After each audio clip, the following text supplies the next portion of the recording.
Hello नमस्कार दोस्तों, उम्मीद है आप लोग की पढ़ाई अच्छी चल रही होगी। हम लोग बिहार शिक्षक भर्ती के लिए और बीपीएससी के लिए पॉलिटी में हम लोग प्रस्तावना पढ़ने वाले हैं। प्रस्तावना को हम लोग उद्देशिका के नाम से भी जानते हैं। तो प्रस्तावना में कैसे और किस तरीके से और किस टाइप से जो प्रश्न पूछा जाता है, हम लोग उसके बारे में भी चर्चा करेंगे। और बिल्कुल वहीं पे हम लोग फोकस करेंगे जहाँ से प्रश्न बनते हैं और प्रश्न पूछे जाते हैं। ठीक है, तो चलिए आप देख रहे होंगे प्रस्तावना। और सबसे बड़ी बात यह है कि प्रस्तावना याद रहना चाहिए। अगर आप प्रस्तावना याद रखते हैं तो निश्चित तौर पे यहाँ से बहुत सारे सवाल बन जाएंगे, है ना। इसके बाद हम लोग थोड़ा सा इसको एक बार पढ़ लेते हैं, उसके बाद हम लोग फैक्ट पे बात करेंगे जहाँ से सवाल बहुत पूछे जाते हैं, बार बार पूछे जाते हैं। देखिए, भारत का जो संविधान है जिसको प्रस्तावना और उद्देशिका के नाम से भी जानते हैं, हालांकि इसको दर्शन भी कहा जाता है ना, संविधान का आत्मा भी कहा जाता है। बहुत सारी बातें कही गई, हम लोग सबका चर्चा करेंगे। तो देखिए, कहता है कि हम भारत के लोग भारत को एक संपूर्ण प्रभुत्व संपन्न समाजवादी, सब शब्दों का अपना अपना एक मायने है, पंथ निरपेक्ष लोकतंत्रात्मक गणराज्य बनाने के लिए तथा उसके समस्त नागरिकों को सामाजिक, आर्थिक और राजनैतिक न्याय, विचार, अभिव्यक्ति, विश्वास, धर्म और उपासना की स्वतंत्रता। इसी से पता चल गया, पूछ देगा कि कितने प्रकार की स्वतंत्रता का वर्णन है, तो 5 प्रकार का, है ना। कितने प्रकार का न्याय का वर्णन है, तो 3 प्रकार का। कितने प्रकार का अवसर का वर्णन है, तो 2 प्रकार का, है ना, प्रतिष्ठा और अवसर की समता। तथा उन सब में व्यक्ति की गरिमा और राष्ट्र की एकता और अखंडता सुनिश्चित करने वाली बंधुता बढ़ाने के लिए दृढ़ संकल्प होकर अपनी इस संविधान सभा में आज तारीख 26 नवंबर 1949 ईस्वी मिति मार्गशीर्ष शुक्ला सप्तमी संवत 2006 विक्रमी को एतद् द्वारा इस संविधान को अंगीकृत, अधिनियमित और आत्मार्पित करते हैं। ठीक है, तो ये आपका उद्देशिका हो जाता है। देखिए, संविधान का दार्शनिक आधार कभी पूछ सकता है कि संविधान का दार्शनिक आधार हम लोग किसे कहते हैं, किसे मानते हैं। तो यहाँ पे हम लोग देख लें, जैसे दार्शनिक अगर आधार की बात करें, है ना, तो दार्शनिक जो आधार है, अगर प्रश्न आपसे पूछ लिया कि किसे माना जाएगा, तो ये सीधे सीधे आपका क्या हो जाएगा, उद्देशिका हो जाता है। और उद्देशिका को ही हम लोग प्रस्तावना भी कहते हैं, है ना। उद्देशिका को भी हम लोग प्रस्तावना कहते हैं। ठीक है, और इसी उद्देशिका को हम लोग संविधान की कुंजी भी कहते हैं। ठीक है, सब याद रखिएगा, संविधान की कुंजी भी कहा जाता है ना, संविधान की कुंजी भी कहा जाता है। ठीक है, इतना तो याद रहेगा। देखिए, संविधान में जो उद्देशिका, जो प्रस्तावना है, इसका सबसे पहला जो उल्लेख है एक अंग्रेज राजनीति शास्त्री जो थे उन्होंने ही किया था, है ना। उनका नाम था अर्नेस्ट बारकर, लिख देते हैं, है ना, अर्नेस्ट, उनका नाम था बारकर, है ना, अर्नेस्ट बारकर था। और इनकी किताब का जो नाम था ये हो जाता है प्रिंसिपल है ना ऑफ सोशल एंड पॉलिटिकल। ठीक है, सोशल एंड पॉलिटिकल थ्योरी। ठीक है, इसी में उन्होंने सबसे पहले प्रस्तावना का उल्लेख किया। प्रश्न पूछा जा सकता है कि प्रस्तावना का सबसे पहला उल्लेख कहाँ पे हुआ, तो एक अंग्रेजी राजनीति विज्ञान के जो वैज्ञानिक थे, जो जानकार थे, उनका एक पुस्तक है, जो अर्नेस्ट बारकर हैं, उन्हीं का एक पुस्तक है जिसका नाम है principle of social and political theory.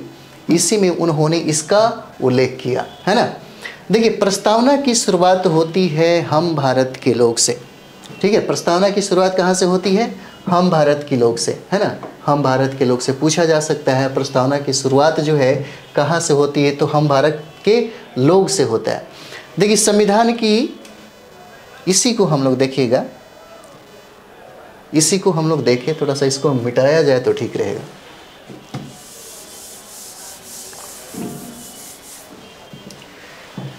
कभी कभी आपसे पूछा जा सकता है कि संविधान की आत्मा किसे कहते हैं, है ना।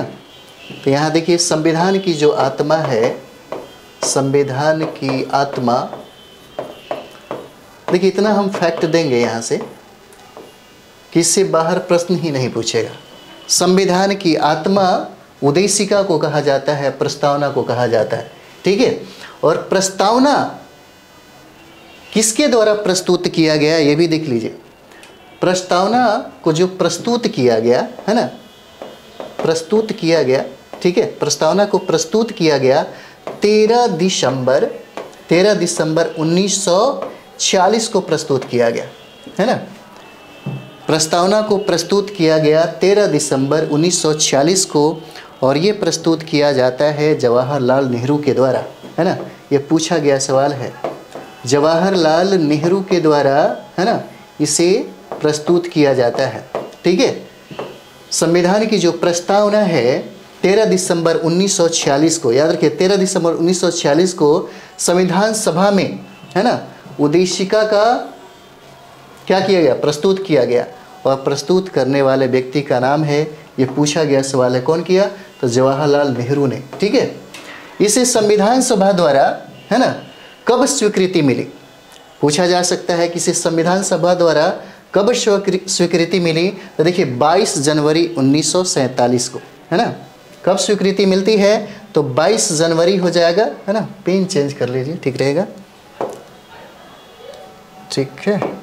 देखिए 22 जनवरी, है ना, 22 जनवरी 1947 को इसको क्या किया गया, स्वीकृति प्रदान कर दिया गया। 22 जनवरी 1947 को इसको स्वीकृति प्रदान कर दिया गया। देखिए प्रस्तावना में जो 3 शब्द जोड़े गए, जो बहुत बार पूछा जाता है आपसे, है ना, एक नया पेज ले लिया जाए। प्रस्तावना में जो शब्द जोड़े गए, है ना, ये देखते हैं हम लोग, ये हो जाता है हम लोग का प्रस्तावना।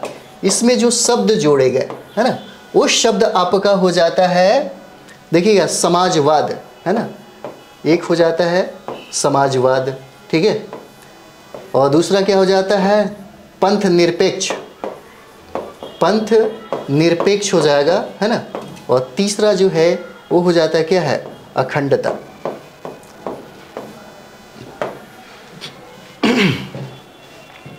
बहुत बार यह प्रश्न आपसे पूछा गया है कि प्रस्तावना में 42वां संविधान संशोधन के द्वारा जोड़ा गया, ये भी याद रखिए, है ना। ये हम लोग देखेंगे, ये 42वां संविधान संशोधन के द्वारा इन तीनों शब्दों को इसमें शामिल कर दिया गया, है ना। 42वां संविधान संशोधन पूछा भी जा सकता है कि कब ये लाया गया, तो 1976 में हुआ, है ना, 1976 में हुआ। प्रस्तावना में जो 3 शब्द जोड़े गए वो हो जाता है समाजवाद, पंथ निरपेक्षता और अखंडता। यह 42वां संविधान संशोधन के द्वारा प्रस्तावना में इस शब्दों को क्या किया गया, जोड़ा गया। और ये जो संशोधन था कब आया, तो 1976 हो जाता है ना, 1976 हो जाता है। हम लोगों ने ये पढ़ा। उसके बाद हम लोग यहाँ पे देखते हैं, थोड़ा सा बैक आते हैं तो समझ में आएगा, ठीक है। अब यहाँ से एक चीज़ मिटाया जाए, जो प्रश्न आपसे पूछता है यहीं से प्रश्न बना करके आपसे पूछ लेगा, है ना। देखिए इसी प्रस्तावना में भारत के नागरिकों के लिए बहुत महत्वपूर्ण जो अधिकार है वो दिया गया। पूछा जा सकता है कि भारत के संविधान के उद्देशिका में, है ना, कितने प्रकार का न्याय का वर्णन है। पूछा जा सकता है कि कितने प्रकार का न्याय का वर्णन है। चलिए इधर थोड़ा सा इसको कर दिया जाए, है ना। तो आप देख सकते हैं जो न्याय का वर्णन है, यहाँ पे देख सकते हैं सामाजिक, आर्थिक और राजनीतिक न्याय। अगर हम लोग बात करें तो न्याय जो है वो 3 प्रकार का न्याय है ना। न्याय में हम लोगों ने देखा किसका, तो सामाजिक, आर्थिक और राजनीतिक न्याय का चर्चा किया गया है ना। ये नागरिकों को प्राप्त है, भारत के नागरिकों को। उसके बाद आपसे पूछेगा कि प्रस्तावना में कितने प्रकार की स्वतंत्रता का वर्णन है। अगर हम लोग यहाँ पे स्वतंत्रता की बात करें, है ना, तो 5 प्रकार की स्वतंत्रता का वर्णन है, ठीक है। कितने प्रकार का वर्णन हो जाएगा, तो यहाँ पे देखिए 5 प्रकार का स्वतंत्रता का वर्णन हो जाता है, ठीक है। 5 प्रकार का कौन कौन होगा, विचार की स्वतंत्रता, अभिव्यक्ति की स्वतंत्रता, विश्वास की स्वतंत्रता, धर्म और उपासना की स्वतंत्रता, इस तरीके से क्या हो जाएगा, 5 प्रकार का हमारा स्वतंत्रता हो जाता है। कितने प्रकार का, 5 प्रकार का, ठीक है। और 2 प्रकार की जो है वो हमारा समानता हो जाएगा, है ना। 2 प्रकार का क्या होगा, समानता हो जाएगा। अब यहाँ पे देखिए समानता कितने प्रकार का है, 2 प्रकार का है ना। क्या हो जाएगा, समानता यहाँ पे 2 प्रकार की हो जाता है, ठीक है। प्रतिष्ठा और अवसर की समता, है ना। क्या हो जाएगा, यहाँ पे देख लीजिए, प्रतिष्ठा और अवसर की समता यहाँ पे हो जाएगा, प्रतिष्ठा और अवसर की समता।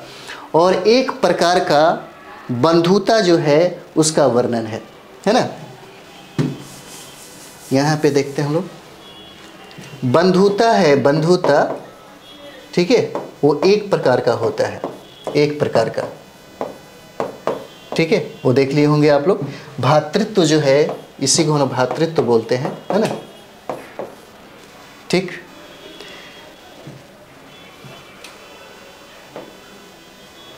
अब चलिए एक बार और देख लीजिए, भारत के संविधान के उद्देशिका में प्रस्तावना में 3 प्रकार का न्याय का वर्णन है, याद रखिएगा, 3 प्रकार का न्याय का वर्णन, 5 प्रकार का स्वतंत्रता का वर्णन किया गया है, 2 प्रकार का समानता का वर्णन किया गया है, ठीक है, और बंधुता जो है 1 प्रकार का है। इससे भी प्रश्न बहुत बार पूछ दिए हैं आपसे, इससे भी प्रश्न जो है आपसे पूछ दिए गए हैं, ठीक है। अगला हम लोग देखते हैं, इसी में एक और पेज लिया जाए।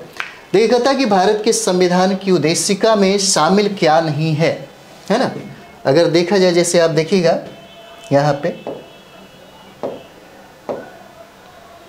इसमें कहता है कि भारत के संविधान में, संविधान की उद्देशिका में शामिल नहीं है। क्या शामिल नहीं है, तो कभी कभी पूछ देगा, राजनीतिक जो आपका समानता है, राजनीतिक समानता इसमें शामिल नहीं है, ठीक है, राजनीतिक समानता शामिल नहीं है। संविधान सभा द्वारा पूछा जा सकता है कि इस उद्देशिका को, है ना, कब अधिनियमित और अंगीकृत किया गया, तो यहाँ पे देखिए 26 नवंबर 1949 को क्या किया गया, इसको अपनाया गया।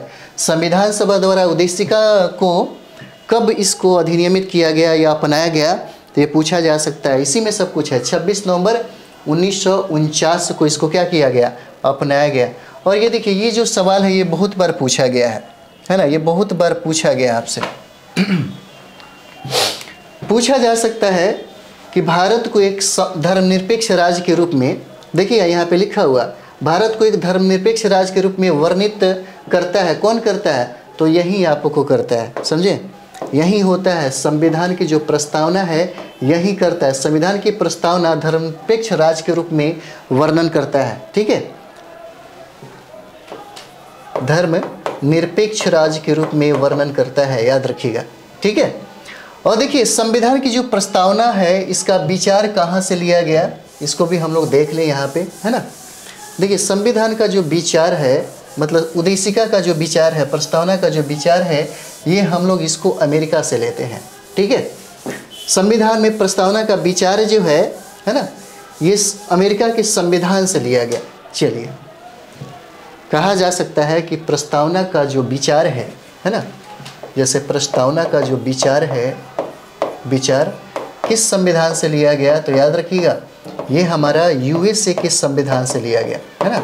यूएसए के संविधान से इसको अंगीकृत किया गया, इसको अपनाया गया, ठीक है। कहाँ के संविधान से, तो अमेरिका का संविधान हो जाता है। और सबसे बड़ी बात है कि हमारे इस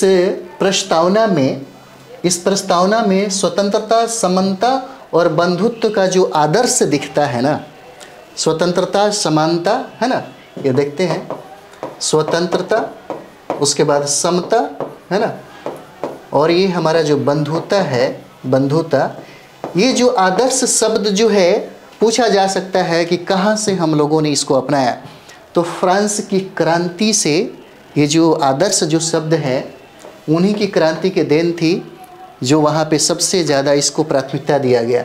इसीलिए हमारे प्रस्तावना में भी इसको अपनाया गया, और यह अपनाया गया फ्रांस की क्रांति से। फ्रांस की क्रांति से इस शब्द को, है ना, स्वतंत्रता, समता और बंधुता को क्या किया गया, अपनाया गया, है ना। और देखिए ये कहा जाता है प्रस्तावना में संविधान के निर्माण की तिथि जो है, निर्माण की जो तिथि है ये देखिए 26 नवंबर है ना 1949 होता है, 1949 हो जाता है। इसमें कहता है यहाँ पे कहता है कि प्रस्तावना में संविधान के निर्माण की कौन सी तिथि उल्लेखित है, तो यही 26 नवंबर 1949 हो जाता है, 26 नवंबर 1949 हो जाता है ना। चलिए इतना हम लोग देखें। कुछ लोग जो है प्रस्तावना को अलग अलग नामों से संबोधित करते हैं, उनका नाम हम लोग देख लें है ना, ताकि प्रश्न छूटे ना, आपसे पूछा गया सवाल है। ठीक है, चलिए आगे देख लेते हैं। देखिए एक नाम है जिनका नाम है सर अलादी कृष्णा स्वामी अय्यर, सर अलादी कृष्णा स्वामी अय्यर है ना, सर अलादी कृष्णा स्वामी अय्यर। ठीक है, ये देखिए पूरा नहीं लिख लेते हैं, आप लोग समझ जाइए। कृष्णा स्वामी अय्यर नाम है इनका है ना। दक्षिण में ऐसे बहुत सारे नाम हो जाते हैं। इन्होंने कहा कि उद्देशिका हमारे सपनों और विचारों का है ना, उद्देशिका हमारे सपनों, ब्लैक, उद्देशिका है ना। देखिए चेंज भी पेन करने के बाद भी नहीं होता। उद्देशिका हमारे, ठीक है, उद्देशिका हमारे सपनों और क्या होता है, उद्देशिका हमारे सपनों और विचारों का है ना।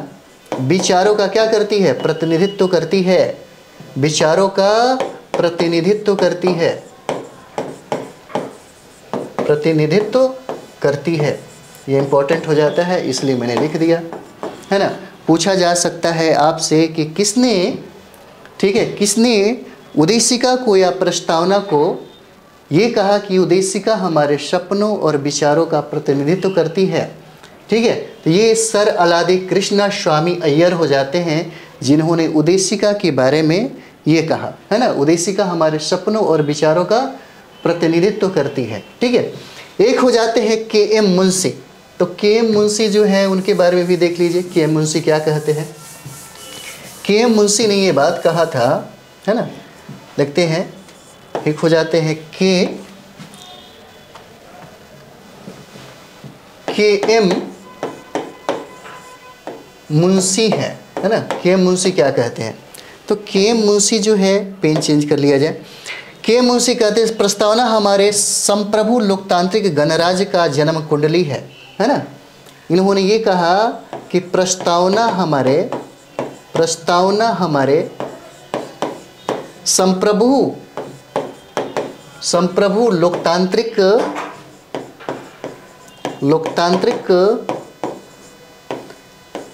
गणराज्य का क्या है, जन्म कुंडली है ना, जन्म कुंडली है। दिखता होगा आपको। के.एम. मुंशी ने प्रस्तावना के बारे में कहा कि प्रस्तावना हमारे संप्रभु लोकतांत्रिक गणराज्य का क्या है, जन्म कुंडली है। ठीक है, के.एम. मुंशी ने कहा। ठीक है, और के.एन.ए. पालकीवाला ने क्या कहा, देख लीजिए। ए.एन. पालकीवाला ने, आप लोग वो ले सकते हैं, स्क्रीनशॉट भी ले सकते हैं। के.एम. मुंशी ने कहा तो प्रस्तावना हमारे संप्रभु लोकतांत्रिक गणराज्य का जन्म कुंडली हो जाता है। उसके बाद हम लोग आगे मिटाते हैं। ठीक है, और एन.ए. पालकीवाला ने क्या कहा ये देख लीजिए, यही सब पूछा जाता है ना। ए.एन. ठीक है, पालकीवाला ने क्या कहा,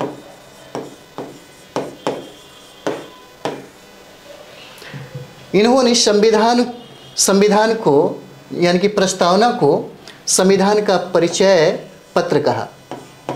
प्रस्तावना को, ठीक है, संविधान का परिचय पत्र कहा। यह पूछा गया सवाल है ना। परिचय पत्र कहा। पूछा जा सकता है कि किसने प्रस्तावना को या उद्देशिका को संविधान का परिचय पत्र कहा है ना, परिचय पत्र कहा। तो ये हो जाते हैं के.एन. पालकीवाला हो जाते हैं। ठीक है, क्या हो जाएगा, के.एन. पालकीवाला हो जाता है, के.एन. पालकीवाला हो जाएगा। एक चीज़ और भी हम लोग देख ले तो सही ही रहेगा। चलिए यहाँ पे देखते हैं। ये देखिए, ये हमारा हो जाएगा प्रस्तावना है ना। अगर हम लोग इसको देखें तो प्रस्तावना आपसे पूछा जा सकता है ना। देखिएगा यहाँ पे 1900 अगर हम लोग जिक्र कर ले, यहाँ पे 2 3 4 कर ले, पेन चेंज कर लिया जाए। देखिए प्रस्तावना संविधान का अंग नहीं है। पूछा जा सकता है कि किस वाद में कहा गया, तो ये घटना आपको 1960 का है, ठीक है। 1960 में बेरुवाड़ी वाद हुआ, बेरुवाड़ी वाद में, है ना, इसको लेख लिया जाए। बेरुवाड़ी, है ना, बाद में ये चर्चा किया गया कि संविधान जो है, प्रस्तावना जो है संविधान का अंग नहीं है ना। देखिए यहाँ पे क्या कहता है, यह अंग नहीं है। शॉर्ट में ही लिख दें, मुझे लगता है कि आप समझ जाएंगे, है ना। प्रस्तावना क्या है, संविधान का अंग नहीं है। पूछा जा सकता है आपसे किस वाद में ये बात कहा गया, तो देखिए बेरुवाड़ी वाद में प्रस्तावना के बारे में ये कहा गया कि 1960 में यह आया हुआ था, ये घटना बेरुवाड़ी वाद जो था, और इसमें कहा गया कि प्रस्तावना जो है संविधान का अंग नहीं है ना। ये 1960 की बात है, ठीक है। उसके बाद हम लोग देखेंगे यहाँ पे 1964, ठीक है। यहाँ पे देखिए 1964 में हम लोग देखें, 1964 में, तो 1964 में कहा गया, है ना, बोमई बनाम भारत संघ जो है 1964 में, यानी कि बोमई, है ना, बोमई बनाम भारत संघ, है ना, भारत संघ है। इसमें कहा गया कि जो प्रस्तावना है ना, प्रस्तावना ये उद्देशिका जो है संविधान का क्या हो जाता है, भाग है ना, ये संविधान का भाग है, ठीक है। बोमई बनाम भारत संघ में जो 1924 में जब ये घटना ये आया था, ये केस जो था, उसमें कहा गया कि प्रस्तावना संविधान का भाग है। और बेरुवाड़ी में कहा गया 1960 में जब आया, इसमें कहा गया कि प्रस्तावना संविधान का अंग नहीं है, भाग नहीं है, ठीक है। तो ये 1960 में हो गया और ये 1964 हो जाता है। क्रम भी याद रखेंगे तो आपको ज़्यादा ही फायदा हो गया। अब एक और भी है ना, 1967 में गोलकनाथ बनाम, है ना, गोलकनाथ बनाम पंजाब, देख लीजिए, गोलकनाथ बनाम, है ना, पेन चेंज किया जाए, पंजाब, गोलकनाथ बनाम पंजाब वाद में क्या कहा गया, प्रस्तावना संविधान की मूल आत्मा है ना। क्या है, मूल आत्मा कहा गया इसमें, प्रस्तावना संविधान की मूल आत्मा है। प्रस्तावना संविधान की क्या है, मूल आत्मा हो जाती है ना। ये देखिएगा, कहता है इसमें कि प्रस्तावना संविधान की क्या है, संविधान की मूल आत्मा है। गोलकनाथ बनाम पंजाब जो केस स्टडी था 1964 में, ये सामने आया और उसमें ये कहा गया, सुप्रीम कोर्ट के द्वारा ये कहा गया कि प्रस्तावना संविधान का क्या है, मूल आत्मा हो जाता है, ठीक है। देखिए फैक्ट हम इसलिए करा रहे हैं ताकि यहीं से प्रश्न पूछ देता है ना। बाकी मेंस के लिए तो एकदम डिफरेंट हो जाता है, बाकी सब पॉइंट याद रहेगा तो आप बना सकते हैं। उसके बाद यहाँ पे आता है 1973 का, है ना, 1973 का एक केस आता है जिसको हम लोग केशवानंद भारती बोलते हैं, है ना, केशवानंद, है ना, केशवानंद। देखिए केशवानंद भारती बनाम केरल राज, केशवानंद भारती बनाम, है ना, केरल राज, और ये 1973 में आया, 1973 में, है ना। और इसमें कहा गया कि प्रस्तावना संविधान का अभिन्न अंग है। इसमें कहा गया कि प्रस्तावना संविधान का क्या है, अभिन्न अंग है ना, अभिन्न अंग कहा गया, ठीक है। तो एक बार और चर्चा हम लोग कर लेते हैं। प्रस्तावना में जब संविधान संशोधन किया जा रहा था तो सबसे पहले 1900 हम लोग 60 में देखेंगे बेरुवाड़ी वाद, उसमें कहा गया कि प्रस्तावना संविधान का अंग नहीं है, भाग नहीं है। लेकिन फिर 1964 में बोमई बनाम भारत संघ आया, उसमें ये कहा गया कि संविधान का जो प्रस्तावना है वो क्या हो जाता है, इसका भाग हो जाता है।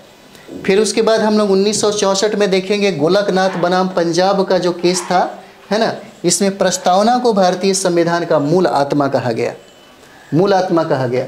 उसके बाद 1973 का देखेंगे केशवानंद भारती बनाम जो केरल राज्य है इसमें कहा गया कि प्रस्तावना संविधान का क्या है, अभिन्न अंग हो जाता है ना। क्या हो जाएगा, अभिन्न अंग हो जाएगा। तो चलिए हम लोग थोड़ा सा और भी देख लेते हैं। क्या एक और भी इम्पोर्टेंट है यहाँ पे, देखते हैं हम लोग। देखिए डॉक्टर B.R. अम्बेडकर के अनुसार, है ना, अम्बेडकर के अनुसार संविधान का आत्मा किसे कहा गया, संविधान का आत्मा किसे कहा गया, अम्बेडकर के अनुसार संविधान का आत्मा किसे कहा गया। तो ये देखिए संवैधानिक उपचारों का जो अधिकार है ना, संवैधानिक उपचारों का जो अधिकार है ना, उपचारों का जो अधिकार है, अधिकार जो अनुच्छेद कितना हो जाता है 32, अनुच्छेद 32 को ही डॉक्टर B.R. अम्बेडकर ने क्या कहा, इसी को संविधान का आत्मा कहा, है ना। इसी को उन्होंने संविधान का आत्मा कहा, ठीक है, इसी को उन्होंने संविधान का आत्मा कहा। ये भी याद होना चाहिए, है ना, संविधान का आत्मा इन्होंने कहा था। Doctor B.R. अम्बेडकर ने क्या कहा, संविधान का आत्मा कहा इसको, ठीक है। मुझे लगता है कि अब बहुत सारा चीज़ें हो गया। एक चीज़ और भी देख लीजिए, है ना, इसमें यह है कि भारत के संविधान की प्रस्तावना का विधिक स्वरूप क्या है। तो विधिक स्वरूप की अगर बात किया जाए तो इसे लागू नहीं किया जा सकता, है ना। विधिक स्वरूप के बारे में बात करें, विधिक स्वरूप क्या है ना, विधिक स्वरूप, तो विधिक स्वरूप में ये हो जाएगा कि इसे लागू नहीं किया जा सकता, है ना, इसे लागू नहीं किया जा सकता, है ना, इसे लागू नहीं किया जा सकता, ठीक है।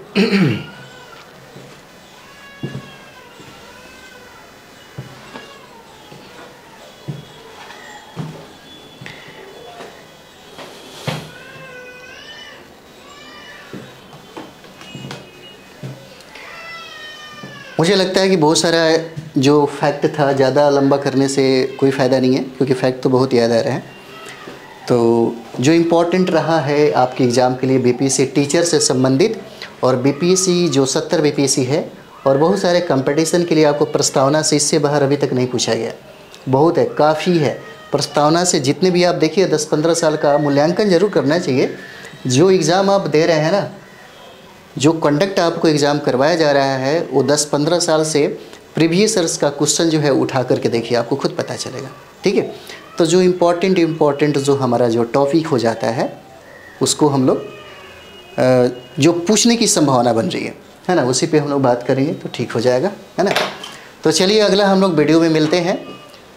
तो इसको थोड़ा सा ज़्यादा से ज़्यादा अपने दोस्तों के बीच में ये फैलाइए, और कोशिश करिए कि आप भी अच्छा से कंप्लीट करिए, है ना, क्योंकि आप कंप्लीट करेंगे तभी इसका फ़ायदा मिलेगा। और थोड़ा शेयर और लाइक कमेंट्स भी करिए, ताकि हम भी सोचिए और हमको भी लगे कि अब क्या करना चाहिए। आपका कमेंट्स पे हम लोग ज़रूर ध्यान देंगे, है ना। जो आपका डिमांड होगा, डिमांड भी पूरा किया जाएगा। तो चलिए नेक्स्ट वीडियो मिलते हैं। जय भारत, जय हिंद, जय भारत।